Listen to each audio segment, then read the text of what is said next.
Hope you're doing great, bros. My name is Perry and welcome to a series where I show you every time I die in a game and the story behind it. And today we are playing Hollow Knight Silksong. So Silksong was developed by Team Cherry after the success of Hollow Knight back in 2017. Team Cherry is an indie games developer located in South Australia. The members consist of precisely 3 dudes: Ari Gibson the animator, William Pellin the designer, and Jack Vine the coder. Silksong was published in 2025, making it being in development for about 7 to 8 years. The best thing is it was not stuck in a development hell. The dev simply was having fun this whole time. Way too much fun, I would say. And within the first few hours of releasing, boy did we already have a boss fight. I should also mention that I will talk about Act 1 only in this video because this game is motherfuckingly massive, because it took me almost 16 hours to finish Act 1. With that being said, game on!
Hornet woke up from the fall. Did I? For some healing. I always love that sound and the animation. And oh my god, look at the walking animation. Yeah, backstep now. Heading forward.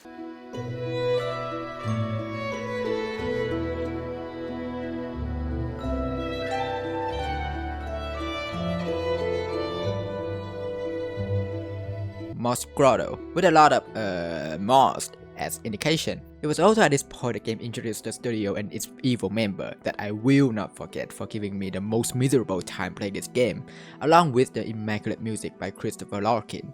His work can also be seen in other projects like Pac-Man 256 or Expand. Hornet wandered around this cave of moss, then suddenly she started fainting. It seems like she was still exhausted from the fall and hadn't fully recovered yet. She then stumbled upon a small string of rosaries. She hadn't known it yet, but these little rosaries will alter her entire life trajectory as she ascended further and discovered the worst thing an intelligent species can create: capitalism.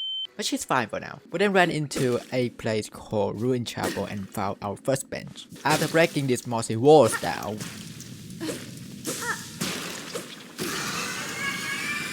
Moss Mother, the first boss of the game, and acts as a tutorial boss to teach players about the game's mechanics. It also marked my first death in the game.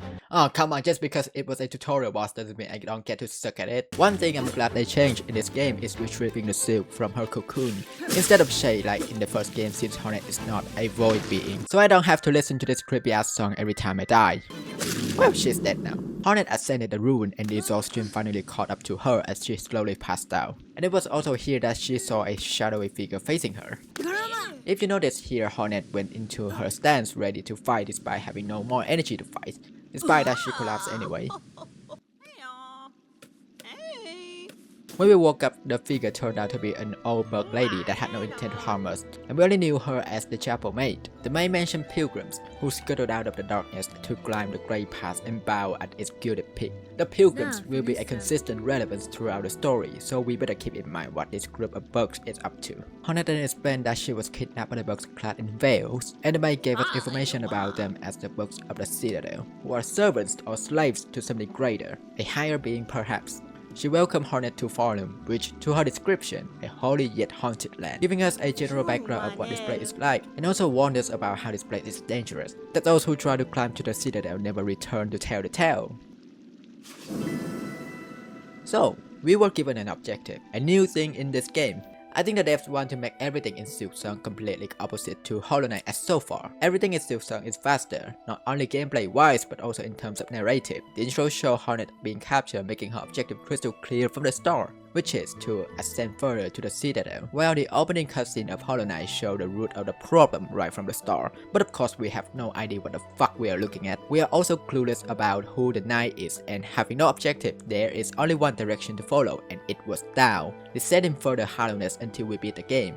We made our way across this beautiful place and we could see the dead Velbugs that fell out with Hornets were here too. Moving on.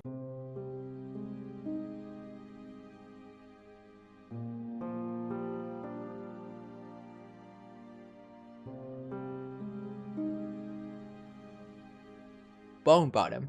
Pretty self-explanatory, huh? Speaking with the bugs here, we got to know Little Pilgrim, who also mistook Hornet for a pilgrim like him.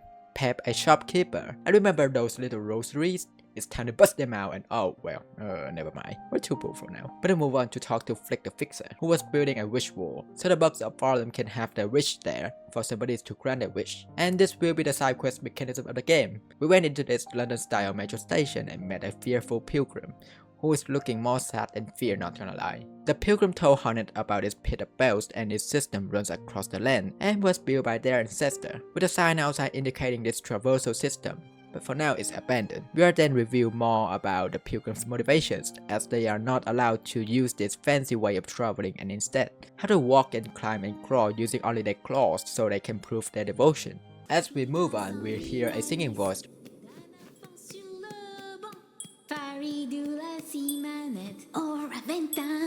This is Sherma, a pilgrim with a voice and a name that sounds nothing like a male, but he is a dude. Yeah, a lot of people misgender Sherma and me included, and I don't blame you. Sherma was singing at the gate because he believed that his song will open it, and he also revealed another one of the pilgrim's motivation is because they hear the great citadels calling. While waiting for Sherma's song to open the gate, we can have a look around.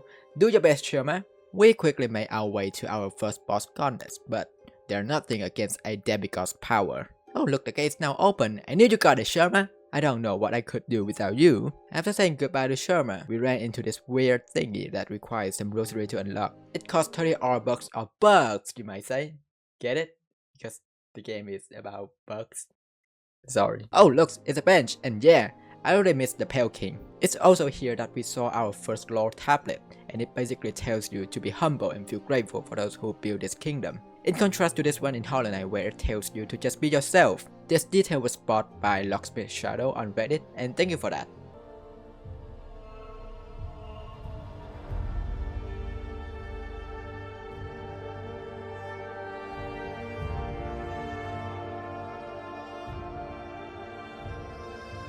Our next location is the Marrow, a place full of lava with some industrial architecture here. We ran into the side that, I don't know what this means. I'm sure it's probably a flower or a butterfly or a moth even. Oh look, it's their side. The butterfly people. Wait, what did you say? Not a flea. Yeah, they're not butterflies. Yeah, that side definitely looks like a flea. Meet Varga, Krishkin, and the flea master Mushka. They are the flea caravan and they are traveling through the land to find a place to settle.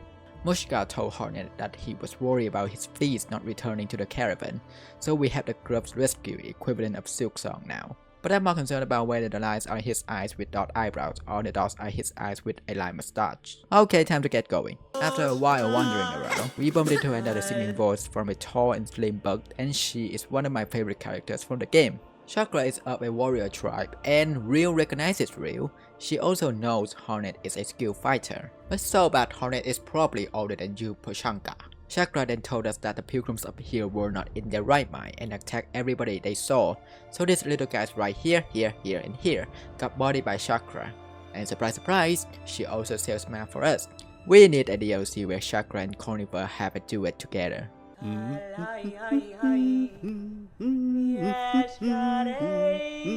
We also review a bit of information about the kingdom, with most Grotto being quite peaceful and the Marrow being built by literally the corpses of the ancient books as a foundation for Farloom.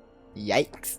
Chakra decided to ignore the fact that Hornet is not a child anymore and called her child-wielding Needle. We then asked who Chakra was calling and she mentioned her mentor who was going somewhere, so she had to follow her to that somewhere too. Remember the station site before? We headed toward that direction and found a bunch of bells in a room full of bells with a big ass bug stuck in silk. We can't do much for now, so I'll come back later for you, buddy. We then found an elevator in Moss home and it leads back to Bone Bottom. I love the feeling of figuring out the connection between two areas in these types of games, dude. That's so cool. Heading to the far left of Moss home, we met a disgusting shit show of an early level boss. It's tanky and gives you a window of 2 hits between its attack. That is if you are playing optimally. Even if you have a perfect rhythm fighting it, it would still take a fuck lots of time to take it out. So I suggest you come back when you have some upgrades. Hornet was sick of this and just kept going to the next place. It's here that we found a gate that required a simple key to open, so we'll come back for it later. Dropping down there was a breakable wall with a mass shard, an important upgrade for Hornet's health. I was low-key getting lost, so let's head back to Bone Bottom to check our fellow bugs out. Hornet was worried about the safety of the camp, but the little dude didn't really mind it, because it's been a gathering spot for all the pilgrims since forever. Plus, they have the power of belief. Yeah, sure, we'll save you. Hornet finally decided to ask the real question why these little guys wanted to go to the Citadel. To which the motherfucker gave an answer to our question by not answering it at all. Our Holy Land calls on us. To journey up is our greatest task. Who are we to refuse?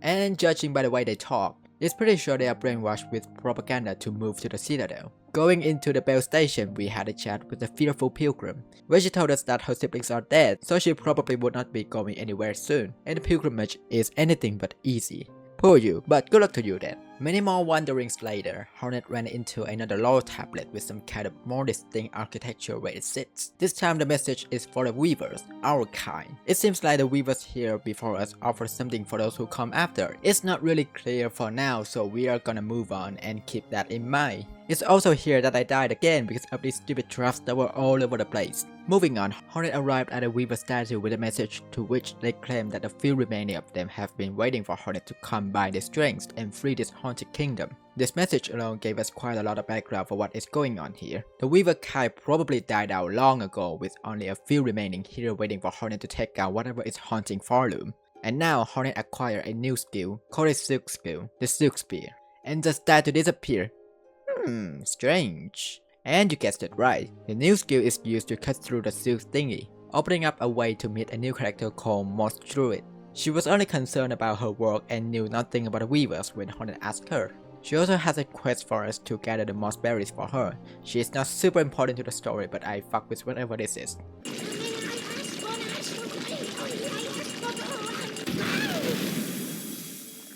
She also gave us a new blue tool called the Druid's Eye, and it's also about time we free the big ass bug we saw earlier. Well, it's called the Bell Beast. Oh look, it's so happy after being free. It's playing with Hornet. So excited to play that I died twice to it. Bell Beast was a really enjoyable boss for me, unlike the fuck gas all the way to the left back there. A glowing ball. Yes, let's touch that.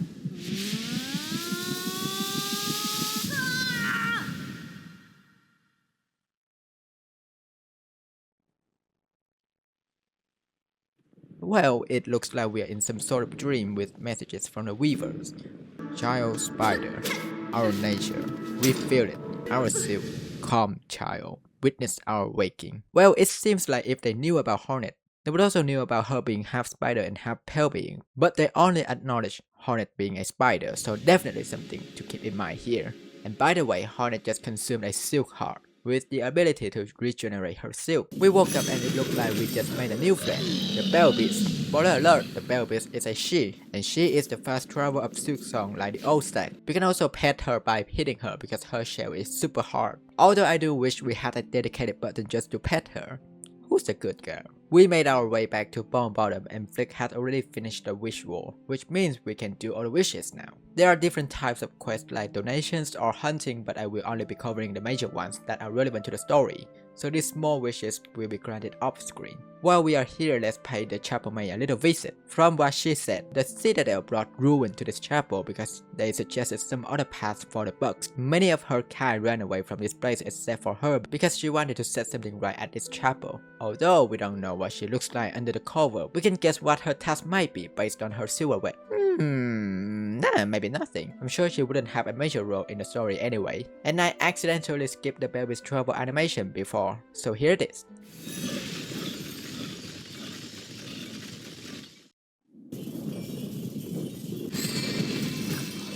Good girl. Coming back to the Marrow, we found a shortcut that we found before to make traveling easier, then came across this spooky statue that looks nothing like what we've seen so far. It's actually another shortcut that we can open much later in the game, so let's ignore it for now. Ooh, another flea! There was also another lore tablet lying around here with a path leading upward that requires another ability. The tablet seems to mention neither pilgrims nor the weavers, so we could guess it's referring to another character. The description kinda implying it's some sort of parasite with it being twisted inside one's shell and guts and hearts, making the victims experience something worse than sickness and death. But again, we had too little information so we couldn't understand what the fuck it was anyway. We then meet the next boss in this area called the Diabolical Diagonal Pogo Balloons, but once you get it, it's pretty fun actually. Yeah, real fucking fun. These balloons are made by none other than the red ants called Scar, and look, we got a real big one here. Fuck you, I don't like you though. I'll come back for you later. We went into a room and turned out it was a prison. Hornet freed a prisoner called Grotto. A thief. Above Grotto is our first acquired red tool called Straight Pin. It's also about time I talk about all three types of tools. Red tools are limited consumables, yellows are passive to assist you when traveling, and blues are buffs. And the red tools need shell shards to regenerate every time you sit on the bench. So with everything prepared, let's rematch with the big red ants up there. It went great apparently. Whew, that was tough. Now let's go back and check out the rest of the Marrow first.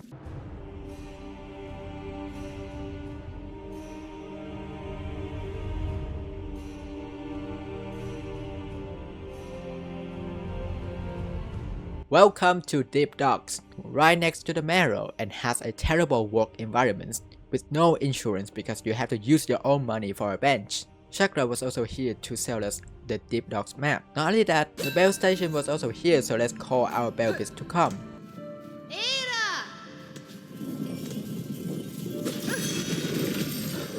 Yes, her name is Era. When did Hornet decide to call her that and how did she just respond to that?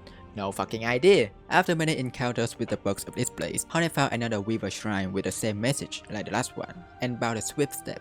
With this ability, Hollow Knight will never be the same anymore. Oh look, another lore tablet. At the 7th bell toll, worker.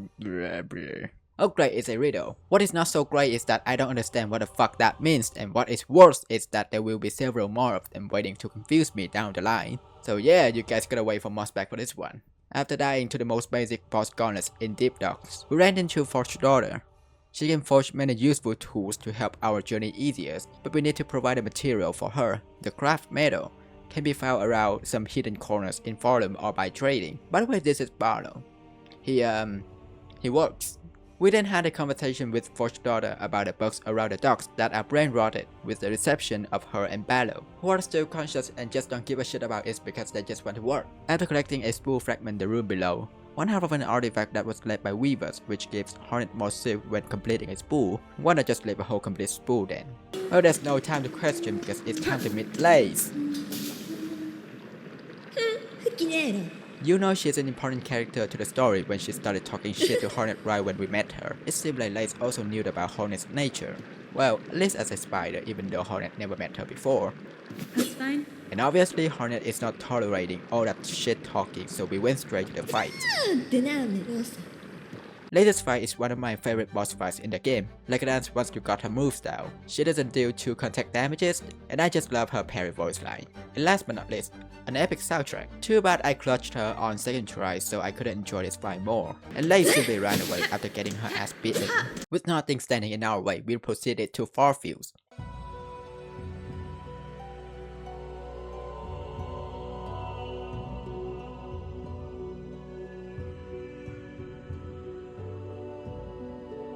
A place that we got to see more of these red shells. the same species as the dude we fought before.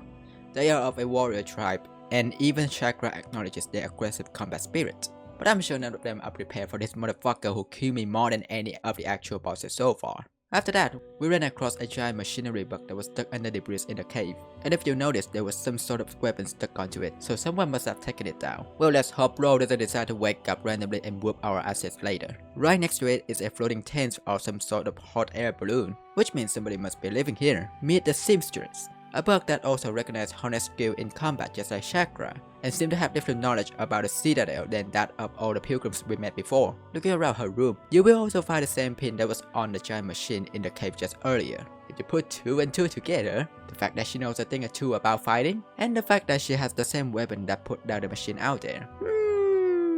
Now I'm sure she's just a normal seamstress chilling in her tent. She offers to help us upgrade our cloak and ascend to the Citadel as she is not a fan of them either, so off we go. While we were busy collecting the spines from these bugs, we came across another gate that was similar to the one back in Moss Grotto, and looking at it more closely, we can see the resemblance with the river shrines and also a harp right outside the gates. So Hornet will need to acquire some sort of skill that is related to a music instrument, but we'll worry about that later because we have obtained all the spines needed for the seamstress.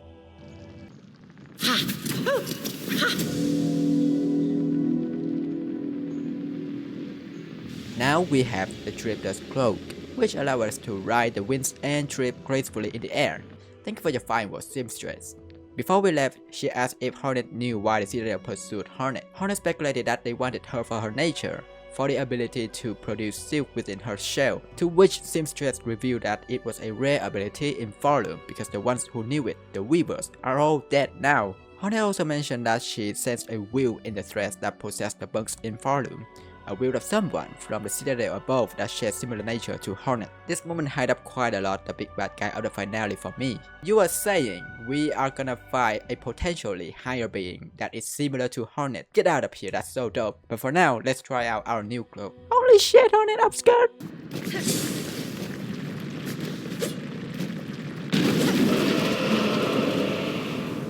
I knew you were not gonna stay dead. Meet the fourth chorus, my favorite Act 1 boss. Memorable design, check. Banger soundtrack, check. Enjoyable and verified, check. This boss has one of the best and most distinct animations in the game to me, and I didn't feel bad a single time dying to it. You can also skip it or find another way to beat it, but I'll let you figure that out for yourself. Although we don't know exactly what activated it right at that time and why it ended up here, we do know that it was definitely a creation from the Citadel. And with our upgraded cloak, we now are able to ascend using the upward airstream in this place. We stumbled upon a broken lore tablet. The message is for the pilgrims. And guess who we also stumbled upon? It's Sherman! I'll never have enough of your song, Sherman. What's even better is he was cheering up his fellow pilgrims there. Buddy, you better be happy now. There was also a house where you needed to pay 30 rosaries each time you enter. I lost a couple hundred of rosaries for it before realizing I could just break the switch inside the house. Amor seemed to be the owner of this pilgrim's rest house here. Anyway, we didn't have much business staying here, so let's continue our way.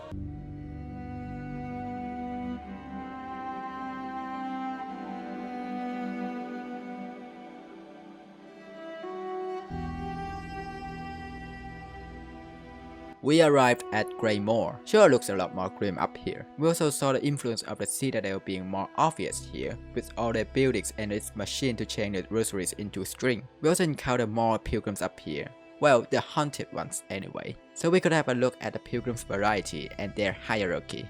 Since they often travel in groups, the first type is just regular pilgrims. They don't have a specific role in the crew. The second type seems to carry a role to cheer the crew members up with their instruments, like the bell bearer. In some groups, we also see a pilgrim leader who wields a big ass bell, but only the Gigachad Sherma is of his own type because he kinda climbs through the whole thing alone and cheers everyone up at the same time. Later in the game, we will also encounter another type of these pilgrims, but for now, we will turn our attention to our new friends who we will slaughter here. Meet the Crow, a less bug-looking type of enemies in Farloom. They definitely resemble crows in real life and probably just a way for Team Cherry to include a new type of bugs with non-bug behavior.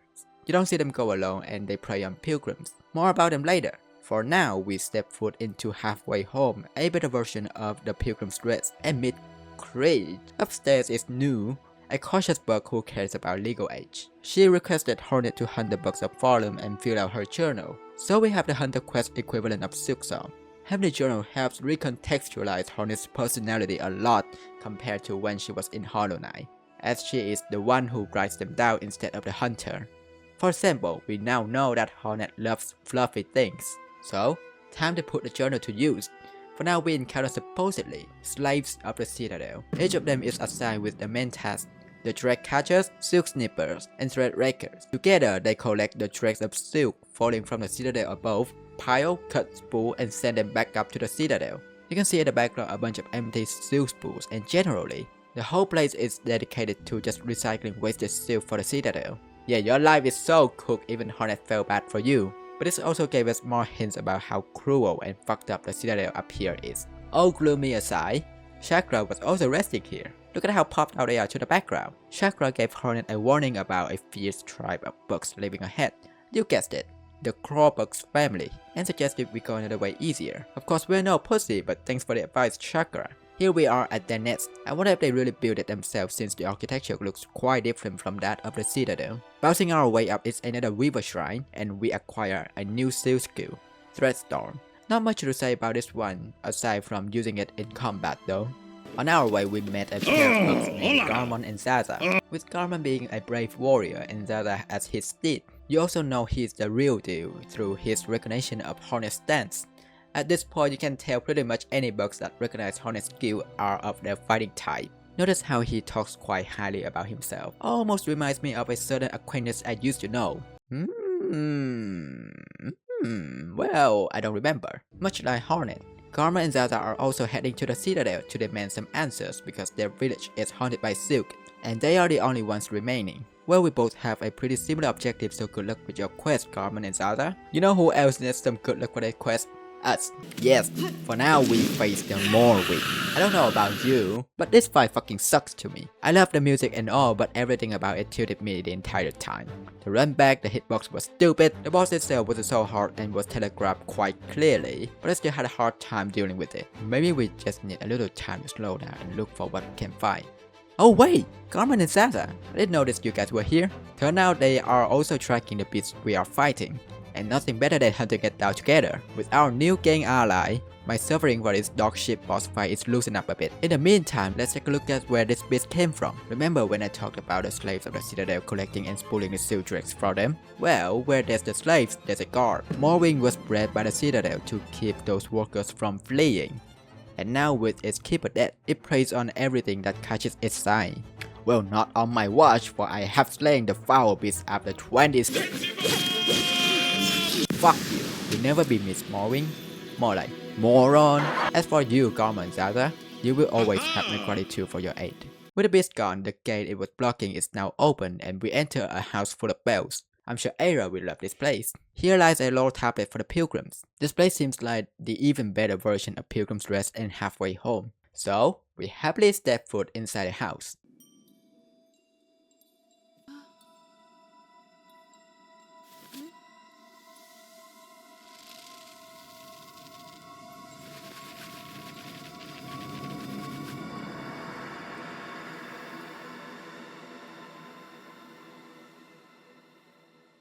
Whoop! So bad, the Bellhart and its residents are haunted now by some certain bad guy. This shit is pretty creepy, not gonna lie, but I love it. What I don't love is we are already 6 hours into the game, but where is my Shaw? Where is my Adino?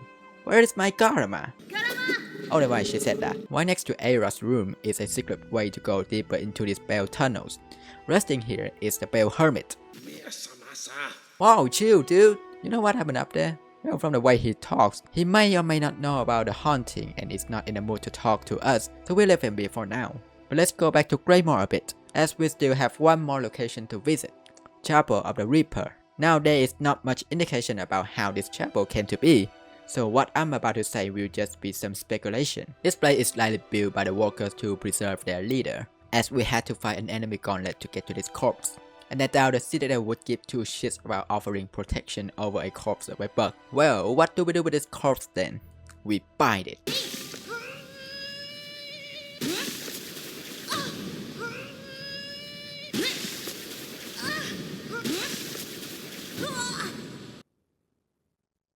Granting Hornet the Crest of the Reaper. The definition of a crest will be explained later in the game, but basically it is the nature of the bearer of that crest. Gameplay wise, a crest gives a different UI and new moveset. For example, this one strikes slower and can generate more silk, and Hornet's original crest is the Hunter crest. Our business is done here, so shall we move to our next stop?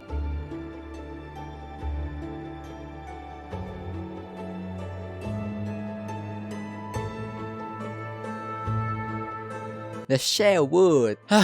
What a nice change of scenery. What is not nice is having a light of you in my sight. This is the pond catcher. A bug whose task is to catch these non-aggressive little guys dripping in the pond here. The pond skipper, which were also a food source for the pilgrims. And are we getting a new DLC skill hint here? Also living here is a weird character that seems to have no connection to our main story, yet being quite important. The Grey Root. Yeah, I know there's a lot to think about here. We are talking to a tan white lady. And the first thing that came out of her mouth is giving birth. Lady can just be tone the fuck down on the breathing. She mentioned the rite of the polyp, a ritual of sorts for the bird. We accepted the quest to find the purple polyp's heart around the wood. However, we will not complete this quest until later. But the Grey Root and the whole ritual thing are definitely something to keep in mind here. Chakra! I'll never get tired of meeting you around these places. She mentioned passing through the haunted Bellhart herself and getting the fuck out as soon as possible. Yeah, me too, Chakra. We also found a slightly more special lore tablet being installed with a statue depicting the pilgrims. Right next to it is a millionaire pilgrim using a bunch of rosaries as a weapon. Not a self-made millionaire though. I figured it's time to return to the free caravan since we have already rescued 5 of them for the quest, so let's pay them a visit. Oh, look at all you fluffy balls floating around, so cute! Unlike the Godfather back in Hollow Knight rewarding you with geo and material, Mushka offers Hornet to travel along as they move to the next location.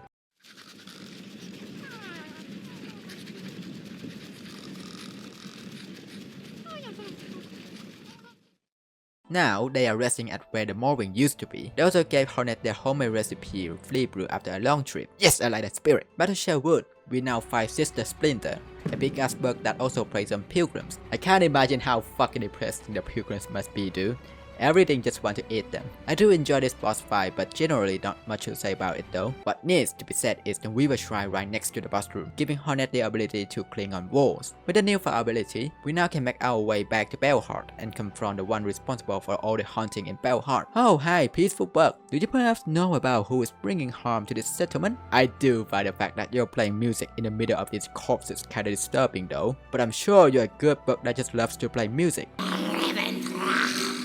Oh well, she's up to no good. Hornet recognized her not being the source of the silk, rather guiding the threads with her music skill, offering the haunted as gifts for somebody's waking. This bug seemed to know about Hornet more than the others, knowing her being half weaver and half worm. Born of those who dared to flee, we knew that most of the weavers were dead earlier. Now we also know that they were fleeing from probably the one in the waking that she mentioned. And it's probably safe to assume that the ruler of the Citadel actively hunted down those weavers and ultimately Hornet, as we saw in the opening. She also revealed that the one she was referring to was her mother. So, piercing the bits and pieces we got so far, the ruler of Farlum is likely a weaver queen and had conflicts with the weavers, so they try to flee away from Farlum.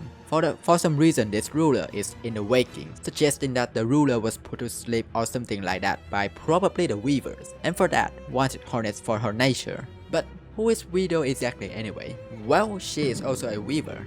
However, her mask was removed as well as her spine being lodged by pins, making her unable to make her own silk. Pretty mysterious from what we've known so far, but it seems like some sort of experiment was conducted on her, making her different from other weavers we saw appearance-wise and ability-wise. But that wouldn't be enough to stop Hornet anyway. After dealing the final blow,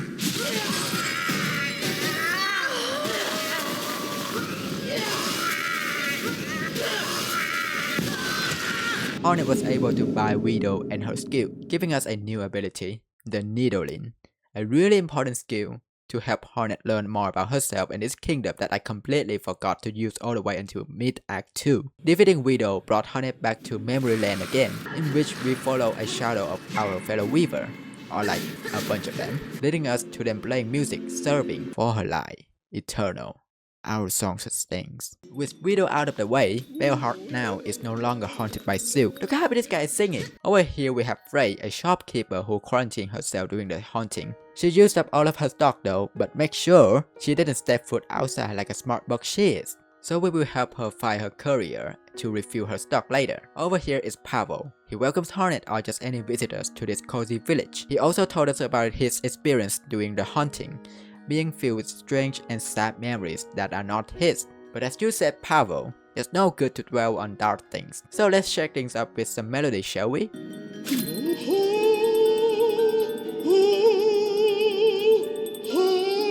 And yes, as you can see, you can play the Needolin to all the bugs through our forum and they will join you, essentially revealing their songs or lyrics or thoughts, similar to the Dream Nail. Dropping down to the Bell Hermit. To no one's surprise, he is not pleased about what happened. For as long as he breathes or leaves, he's displeased. This guy is such a mood. Then he still doesn't forget to call us a slave. Come on buddy, those days are far behind us now. Come outside and touch some fleas, would ya? With the wall clinging ability, we now can explore more of these bell veins. It's pretty short though, but it gives us a shortcut down to the Marrow. We also ran by some weird sights, so let's check this place out. Woo! A ladybug! I can't stress enough how much I love the bug design in this game, man. It's so cool. Meet Lottie. He will be the host for our minigame and reward Hornet after each challenge. So I say why not give it a try? It's pretty fun actually. But I did spend quite a lot of time getting the first challenge down. We were also rewarded with a worthy prize for our effort. An expanded tool pouch to increase Hornet's capability to carry more tools and shards. There are more challenges though, but I'll call it a day here. After dying shamefully 3 times to an enemy gauntlet, we collected the last mask shard for a new mask. With that, Hornet now is stronger and more durable with 6 masks, tanking up to 3 hits from the enemies instead of 3 hits like before. Yeah, literally no difference was made. What is different though is us learning the little pilgrim's name after Hornet telling him to travel for his own sake, not for the Citadel's propaganda. And the little guy's name is Kirby. Yeah, I like to spend time with you too, buddy. Be careful out here, will ya? Since we are here, let's wander around and see what new things we can find. Well, lucky for us, we wander into the chapel of the Wanderer, guarded by the pilgrims, obviously not standing a chance against Hornet though. And similar to the Chapel of the Reaper, there is also a corpse waiting for Hornet to buy, giving us the Crest of Wanderer, with the exact moveset of the knight, plus quick slash auto equip on it. You're just as beautiful as the day I lost you. Needless to say, I'm gonna stick to this for the majority of the game. Look, I'm all about learning something new, and the Dark Knight Pogo isn't that hard for me. But the combat side of this crest just feels really fucking good, dude. Anyway, remember that lock gate, which needed a simple key? Yep, we are checking it out now. Behind it is Wormways, a slightly less terrifying deepness, as we only encounter 2 types of creatures here. The Gromling, ambushing you from the ground, similar to the Dirt Carver. The other one is Grom, the adult version of the Gromling. They don't give a shit about you and just love digging through the dirt. They are also a smaller parallel to the Guard Pit, and just like their counterpart, these Groms are pretty tanky too. What's interesting in Wormways though, is the only place with a close of what we saw all the way back in Hollowness, Lifeblood. We also see a strange bug that is dead and wrapped around by its branch. However, this is a matter that we will discuss later, because for now we will attend our business somewhere else. Climbing to the top of Shellwood, did this path remind you of something? Yep, we are back at where we left off in the opening cutscene. You can also have an alternative first encounter of Lace right here if you haven't fought her back in Deep Docks. Laying around is another lore tablet for the pilgrims. This one looks even fancier than the others, indicating Hornet is pretty close to the Citadel already. I'm gonna get judged, huh?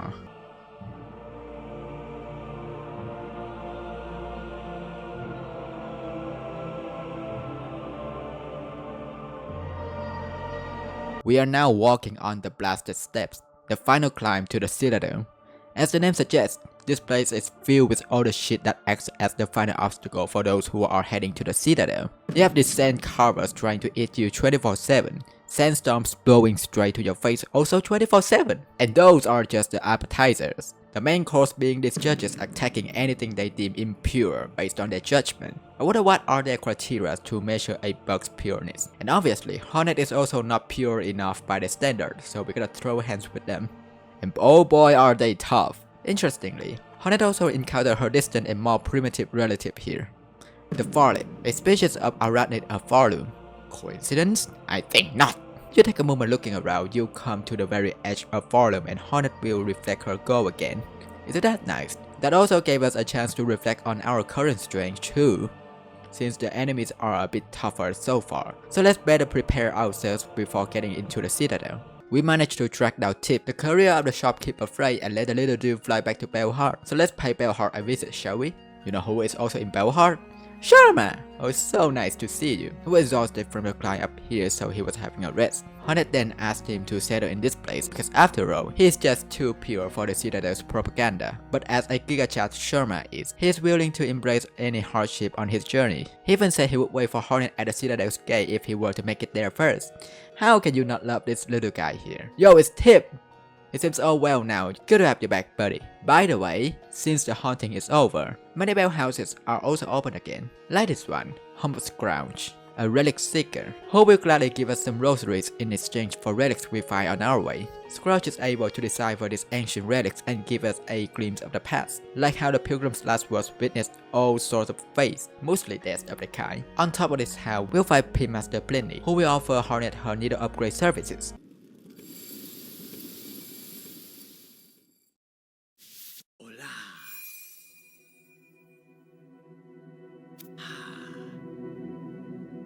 To further sharpen the needle, Plenty asked Hornet to seek some sort of oil that can be found in the Citadel, so that's the task for later. Guess who's also here? Chakra!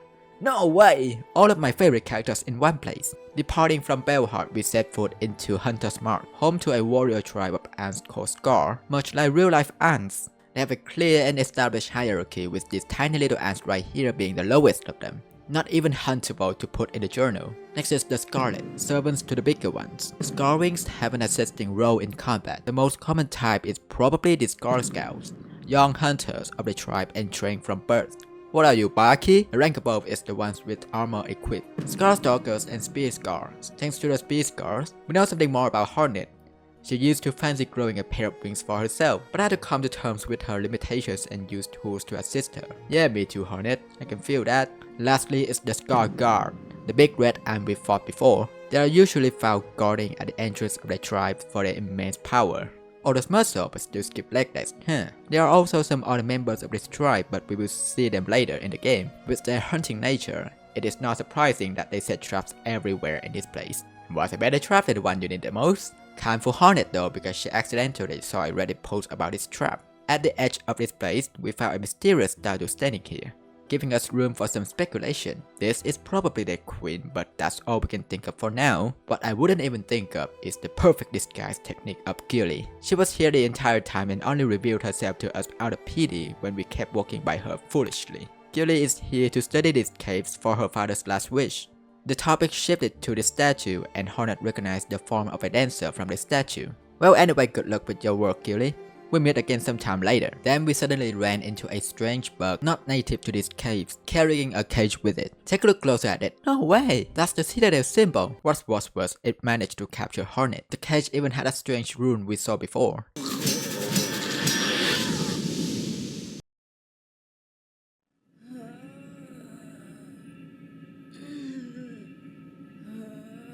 Hornet found herself awake in the cage in some strange place, but she was able to break herself out.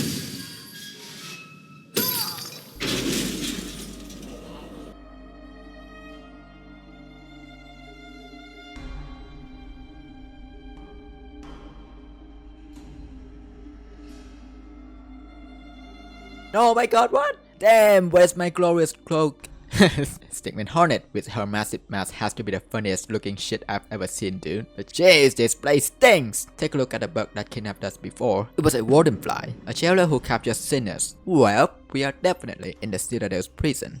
If anything, we are closer to it than ever.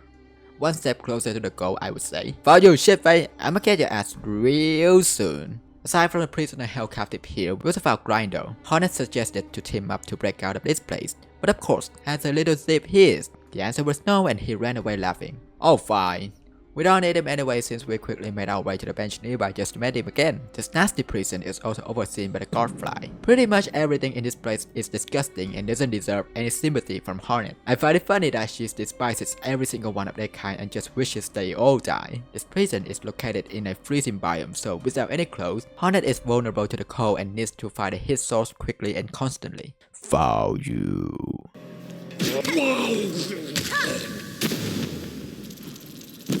That was badass! Needless to say, these guys are dead, and Red Maiden playing in the background too. That was fucking epic. Phew, glad to have you back, my cloak. But wait, it smells like shit. No! Anyway, with the prison key we took from the guards, we managed to open this bellway and call Era. So we can come and leave this place as we please now. We still have some unfinished business in Hunter's Mark because of the interruption of the disgusting fat-ass shitfly, so we are going back there. We found an entrance full of traps that even had a dead vicious Karanit in one of them. There were also some rumblings from the inside of this mysterious chapel, which is the Chapel of the Beast. Guarding it, or rather, being trapped inside, it's everybody's, and I say everybody's, favorite boss in the entire game, the Savage Bitchfly. Honestly, I don't hate this one as much as some people do, probably because I spent all my hatred for fucking Morrowind. But I think the fight would be a lot more enjoyable without this, as it summons every time I blink my eyes. From all the traps outside this chapel, it could give us some clues that the Scar tribe likely hunts this bug for food or other purposes. Not sure why they would want to call this crest though, it's not like they can claim this beast crest anyway. What's even more mysterious is this gigantic beast here that is likely related to the bugs in the Marrow and Farfields. Given how primitive we see these bugs act, my theory is that they are native to Farloom long before it was even a kingdom. And this one is likely an ascended bug of their kind. Some sort of primal higher being, I would say. But hey, that's just a theory. A bug theory. This new crest we just claimed is pretty sick, I would say, but I found it hard to run around with it, so it's not for me. You will find a merchant Scar without any hostility who sells quite a handful of handy items to you. For example, this fracture mask that gives you an extra life, which will soon become an irreplaceable item for me. However, Hornet doesn't recognize the Scar language, so we don't know what he is talking about at all. But from the look of it, the name Mortal Scar and the unconventional nature to a typical Scar may have given you an idea of his background. He is likely an outcast of his kind due to his appearance and nature. That explains why he is alone in this cave, staying away from the others. Pretty sad if it was true. Now, with a little bit of power up, Hornet can handle the blasted steps better. Going further into this place, we encounter a new species of bug, the Trisnid. What's so interesting about this bug is its relationship with the worms, because it can foresee the future of the position I will move to before I even fucking know about it, and shoot its fuck-ass projectile right to that exact position. Anyway, from the lore perspective, the species have some connections with corals, but as you can see, or rather cannot see, there's not even a drop of water here. So we can take an educated guess that this wasteland used to be some sort of aquatic biome. But we'll come back to this theory later. Staying here is Lumbo the Lucky, who invited Hornet to play a small game that requires a lot of brain power. Gambling! Aha! Notice how back when Lottie invited Hornet to play his game, she turned him down quickly at first. But Lumbo didn't even need to persuade Hornet to get her to play this game. What does Team Cherry mean by this? Anyway, Lumbo, it was nice playing with you, but I need to remind Hornet that she has an objective, so we will see you later. And with that, Hornet finally arrived at the grand gate of the citadel. There were some pilgrims already there, begging for it to open, but it still wouldn't budge. Lucky for us, and also for them, Hornet has the Needolin, and time to bust it out.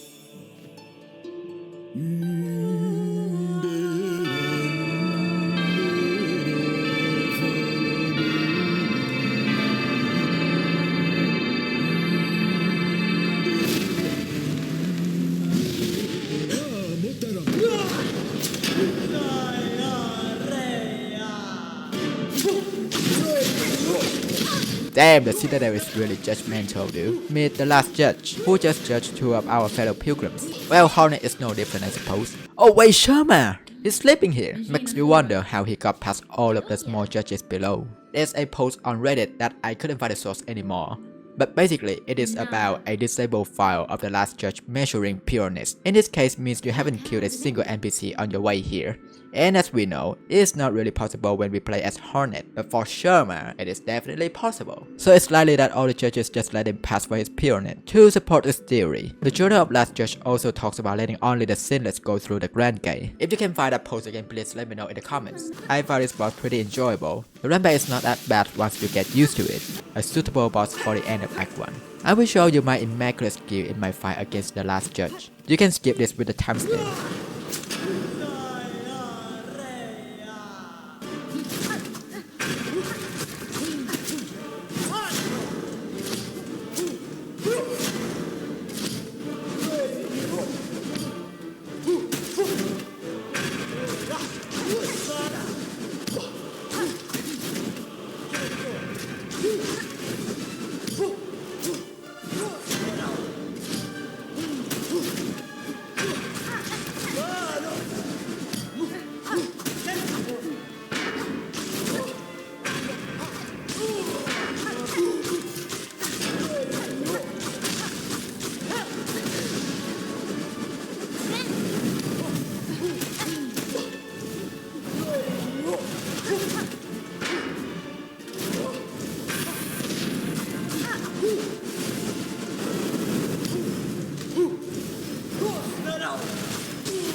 And that's it for Hollow Knight Silksong Act 1. Title Volume Act 2 Citadel of Song is in production for how long? I have no idea.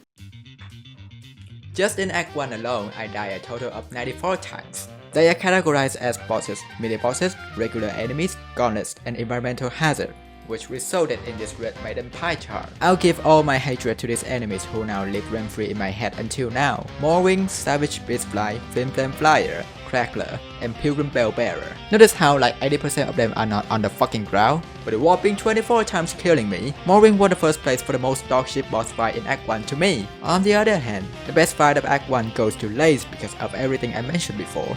Plus, meeting her helps expand the main story and give Hornet some sort of rival character. I just wish we had more interactions with her being spread more evenly throughout the game. Next is Last Judge, which acts as the ultimate challenge that Hornet needs to overcome to enter the Citadel. Last Judge is surprisingly fair as a boss fight. The runback is a bit funky but okay in general. The proper way to end a story act. Finally, the first chorus is real cool. And with this, I have shown you all the ways that I die in Hollow Knight Silksong Act 1. And before you say it, yes, I borrow, if not copy, the idea of cutting kills from Deadmeat. I just thought the idea is really cool, but please do tell me if I'm not allowed to do that. Thank you so much for watching all the way here. If you like this video, give me a like and subscribe, and I'll be really happy if you are excited for Act 2. So I'll see you soon in the next video. Have a great day, bros. Courier of the shopkeeper fray, and let the little dude fly back to, and let the little